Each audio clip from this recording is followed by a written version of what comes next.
Hola, en esta ocasión vamos a iniciar el primer video de cálculos de pH para distintos tipos de sales. Para eso les voy a compartir la primera presentación.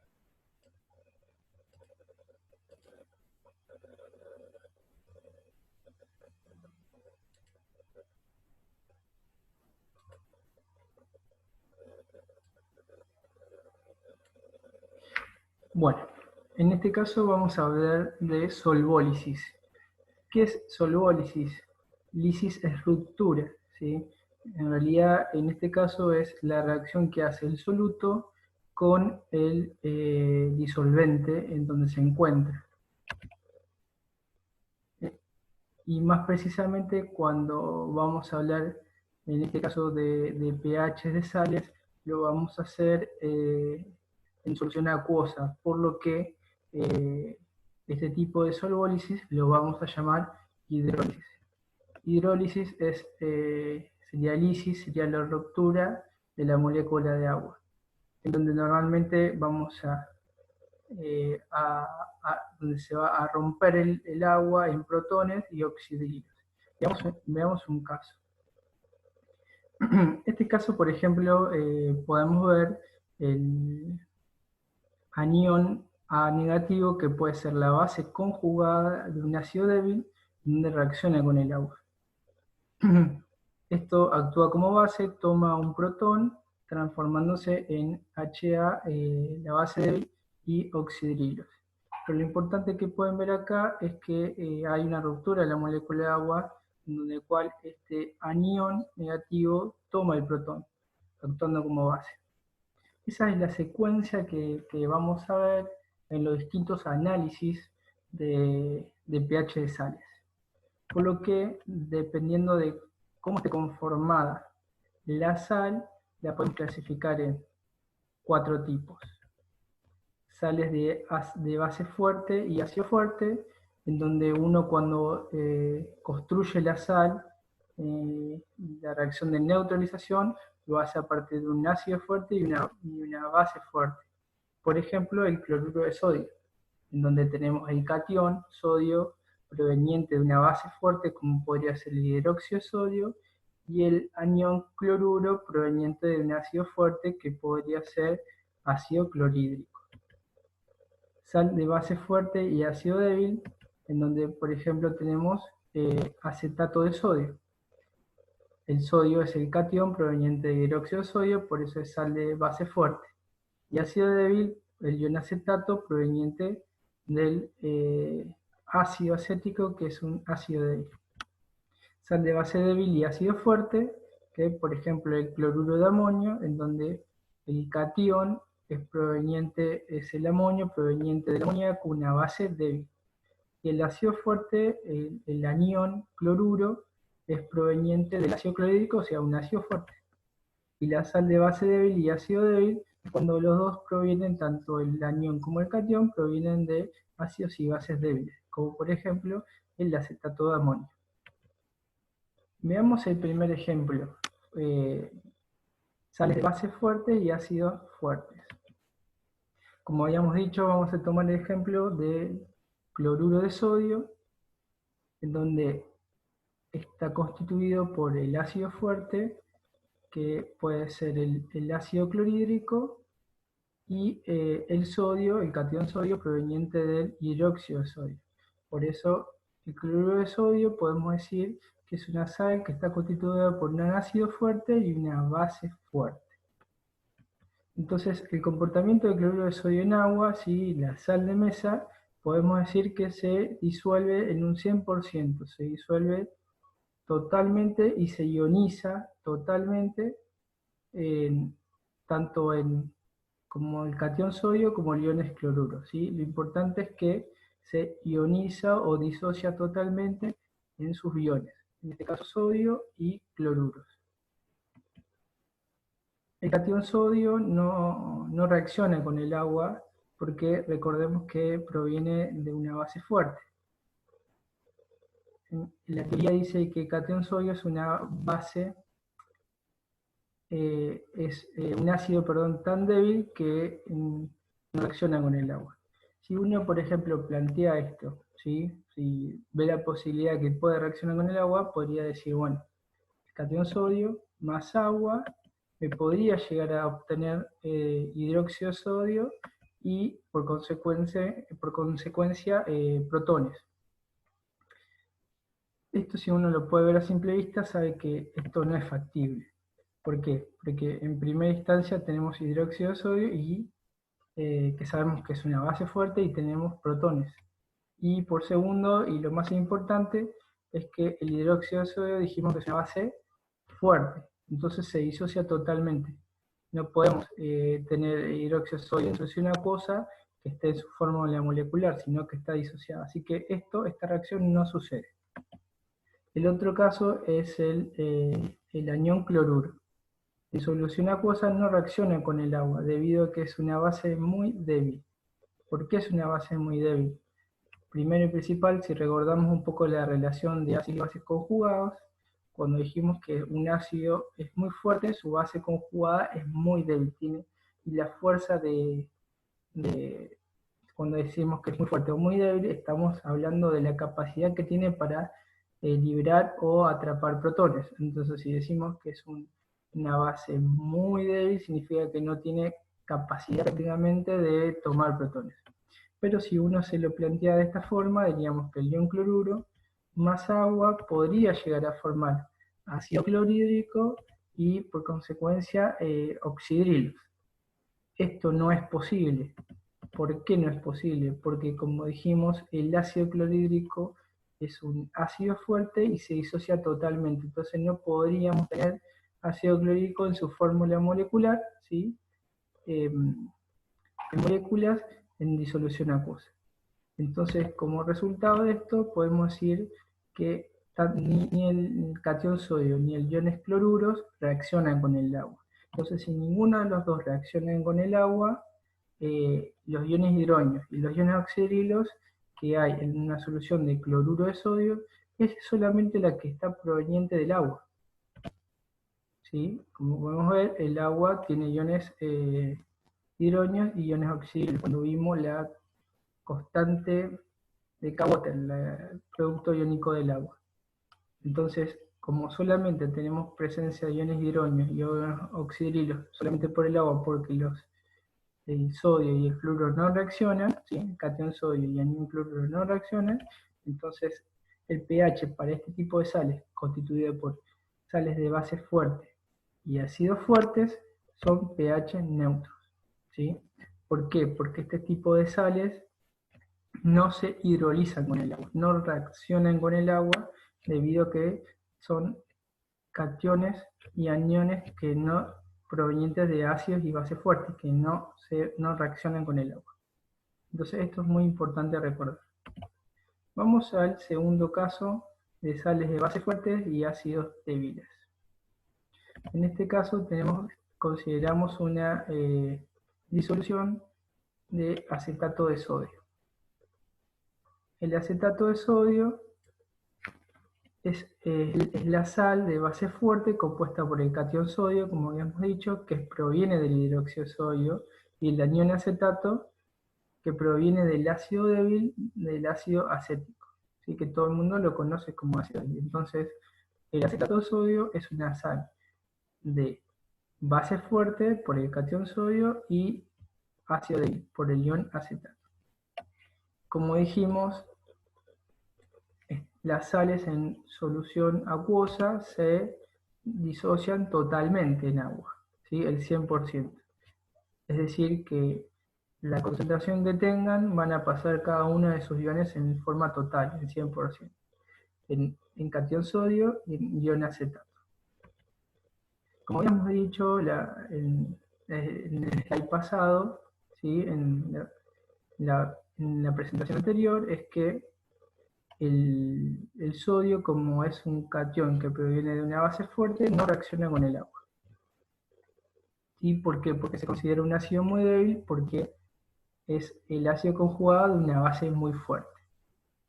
En cambio, el ion acetato sí reacciona con el agua. ¿Por qué? Porque es la base conjugada de un ácido débil, por lo tanto se combina en cierto grado con el agua, para dar ácido acético y iones oxidrilos.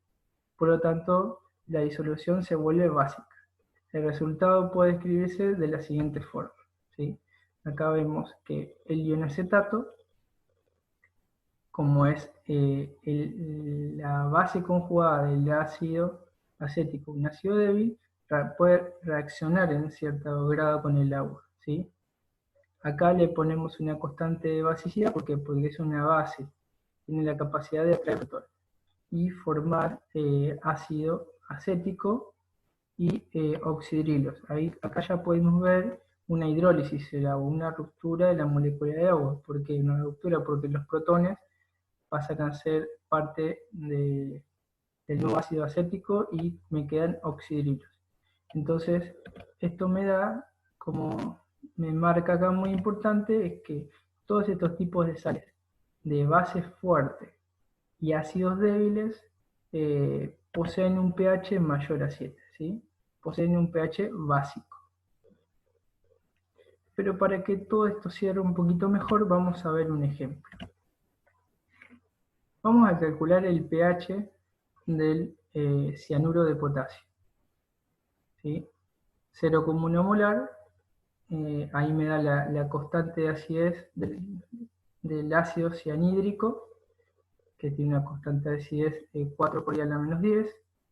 Después lo otro que me pide es las concentraciones de las especies disueltas, ¿sí?, de la sal, y el porcentaje de disociación. Entonces, primero, vamos a plantear, como punto 1, plantear la ecuación de disociación de la sal. Habíamos dicho que las sales se disocian totalmente. Primero sabemos que es una sal de base fuerte porque es el potasio, ¿sí? El catión potasio proviene del hidróxido de potasio, una base fuerte. Y el anión cianuro es un ácido débil porque es la base conjugada del ácido cianhídrico. Entonces lo primero que tenemos que plantear es la sal y la disociación de cada una de sus iones. Primero dijimos que el potasio no reacciona con el O porque viene de una base fuerte, pero el ion cianuro sí. Las concentraciones que van a tener cada uno, como se disocia totalmente, sabemos que si la concentración de la sal es 0,1 molar, la concentración de los iones van a ser 0,1 molar de igual forma, ya que en este caso la relación estequiométrica de productos y reactivos es 1 en 1. Entonces la concentración de ion cianuro, que es la que vamos a trabajar, es 0,1 molar. Punto 2. Plantear la ecuación de hidrólisis del anión cianuro y su constante. Acá planteamos que el ion cianuro más agua toma un protón del agua para formar ácido cianhídrico y oxidrilos. En primera instancia vemos que es el cianuro, ¿sí? El ion cianuro actúa como una base porque toma protones para formar ácido cianhídrico. Entonces tiene una constante de basicidad. Y en segunda instancia vemos que tenemos como producto oxidrilos, por lo que sabemos que el pH va a ser mayor a 7, ¿sí? Un pH básico.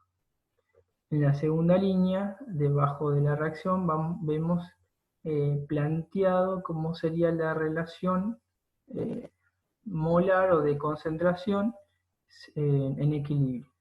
Si sabemos que 0,1 molar es inicialmente, hay algo de esto que se disoció en sus iones. Bueno, entonces va a ser 0,1 molar menos X, que es la cantidad que se disoció, y X en cada uno de sus iones. Planteamos la constante de basicidad, acuérdense, ¿por qué? Porque el ion cianuro actúa como base, tomando protones para formar ácido cianhídrico.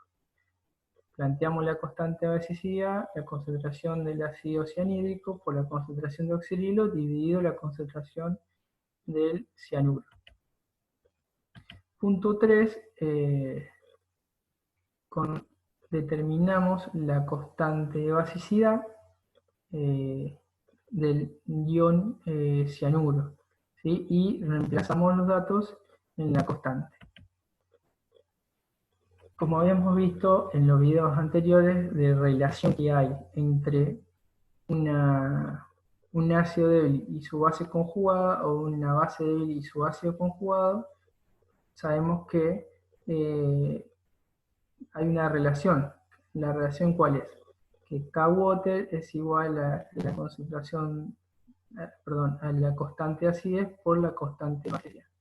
Entonces acá, en tabla 1, o acá directamente el dato que me da arriba es la constante de acidez del ácido cianhídrico, Ka. Pero yo, como vemos muy bien, acá tenemos Kb, porque tenemos cianuro, no ácido cianhídrico.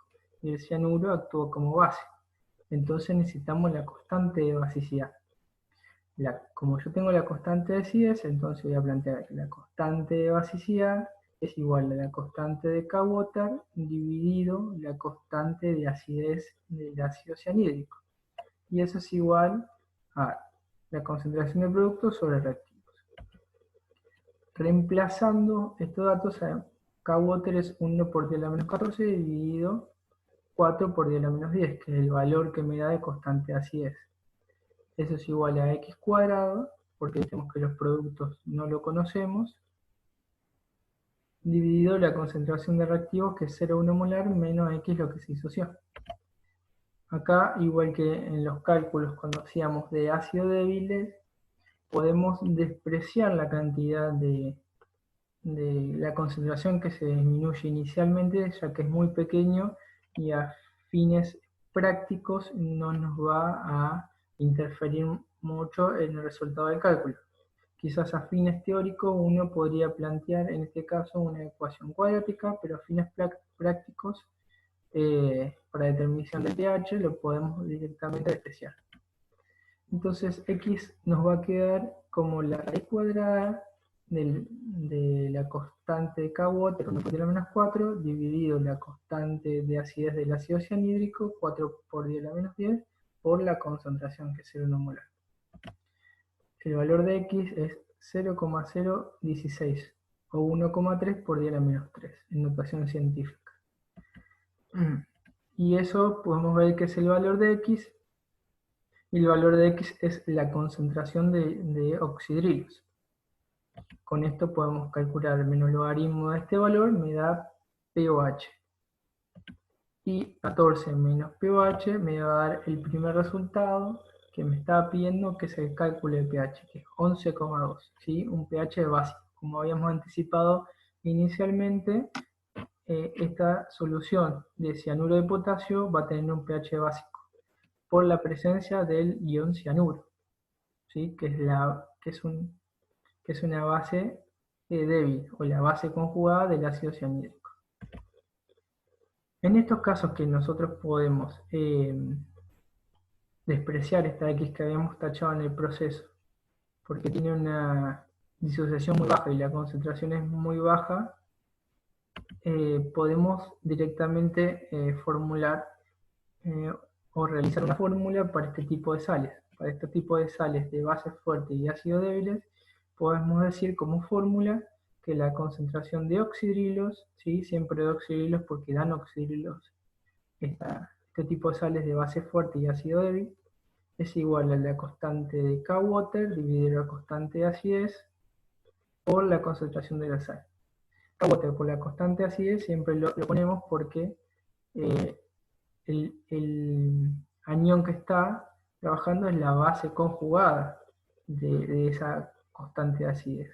¿Sí? Con tal ustedes van a poder buscar y van a poder encontrar la constante de acidez de la fórmula molecular del ácido cianhídrico o del ácido que fuese, pero no van a encontrar la constante de basicidad del ion.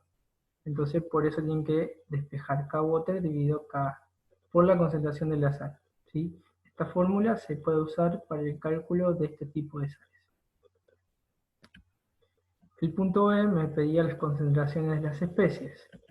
Primero tenemos que en la primera disociación del cianuro de potasio dijimos que se disocia totalmente, la concentración era 1 molar, entonces la concentración del potasio es 0,1 molar. Perdón, la concentración inicial era 0,1 molar, entonces la concentración del potasio es 0,1 molar. del ion cianuro es 0,1 molar menos lo que se disoció en la segunda reacción de hidrólisis, ¿sí? En el punto 2, en donde hay la reacción de hidrólisis del cianuro con el agua. Entonces es la concentración 0,1 molar menos lo que se disoció. Se disoció 0,016, por lo que la concentración del ion cianuro es 0,98 molar. La cantidad de ácido cianhídrico que se